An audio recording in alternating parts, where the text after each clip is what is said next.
നമ്മുടെ കുട്ടികൾക്ക് കടല കൊണ്ടൊരു പ്രോട്ടീൻ റിച്ച് ആയിട്ടുള്ള എളുപ്പം ഉണ്ടാക്കാൻ പറ്റുന്ന ഒരു വിഭവം. തലേ ദിവസം കടല കുതിർത്ത് വെച്ചിട്ട് കടല ഉപ്പും മഞ്ഞൾപ്പൊടിയും കുറച്ച് കായവും ഇട്ട് ഞാൻ വേവിച്ച് വയ്ക്കുന്നു. ഒരു 4-5 മണിക്കൂറോളം കടല കുതിർന്ന കടലയാണ് വേവിക്കുന്നത്. എന്നിട്ട് കടുക് പൊട്ടിയ ശേഷം ഇതിലേക്ക് ഒരു ഫ്ലേവറിന് വേണ്ടിയിട്ടാണ്, ഇല്ലെങ്കിലും കുഴപ്പമില്ല. കടലയും തേങ്ങയുമാണ് മെയിൻ ഇൻഗ്രീഡിയൻറ്റ്. കടല ചെല്ലുക എന്നുള്ളത് മാത്രമാണ് കുട്ടികൾക്ക് ഒരു വെറൈറ്റി ആയിട്ടുള്ള രീതി. ഞാൻ പച്ചമുളക് ഇടുന്നുണ്ട്. എന്നിട്ട് വേവിച്ച കടല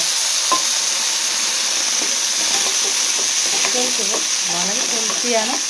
വെറൈറ്റി ആയിട്ട് പല രീതിയിൽ നിങ്ങൾക്ക് വേണമെങ്കിൽ വെജിറ്റബിൾസൊക്കെ ആഡ് ചെയ്യാം. ഞാൻ അതിനകത്ത് തേങ്ങയും കടലയുമാണ് മെയിനായിട്ട് ചേർക്കുന്നത്. ഉപ്പിട്ട് വേവിച്ച കടലയാണ്, അതിൽ ഉപ്പ് ചേർക്കുന്നില്ല. തേങ്ങ,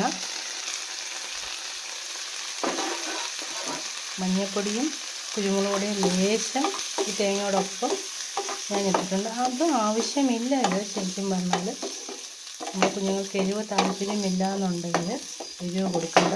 തേങ്ങയുടെ അളവ് കുട്ടികളുടെ ഇഷ്ടത്തിനനുസരിച്ച് കൂടിയും കുറച്ചുമാകാം.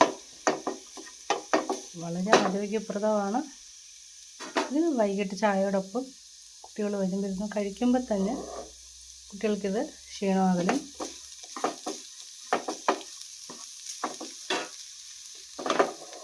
ഞാനിത് ജസ്റ്റ് ഒന്ന് തേങ്ങ ഒന്ന് വേവാൻ വേണ്ടിയിട്ട്, ഇത് ചോറിൻ്റെ കൂടെയും നമുക്ക് കഴിക്കാം, ചപ്പാത്തിയുടെ കൂടെയും കഴിക്കാം. തേങ്ങയുടെ അളവ് കുറച്ചിട്ട് കടല മുന്നിട്ട് നിന്ന് കുട്ടികൾ വൈകിട്ട് വരുമ്പോൾ കുട്ടികൾക്ക് കൊടുത്താൽ മതി. നിങ്ങൾക്ക് കാണിക്കാൻ വേണ്ടിയിട്ടാണ് ഞാനിത്. ഇത് കടല തോരനായിട്ടല്ല കുട്ടികൾക്ക് കൊടുക്കാൻ പറ്റുന്ന ഒരു കടല വിഭവമാണിത്.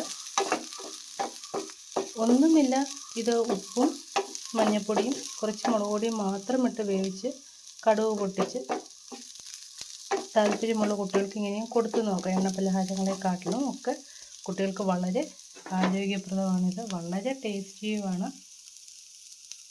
ഒന്ന് ട്രൈ ചെയ്ത് നോക്കൂ. പുതിയ പുതിയ വിഭവങ്ങളുമായിട്ട് നമുക്കിനിയും കാണാം.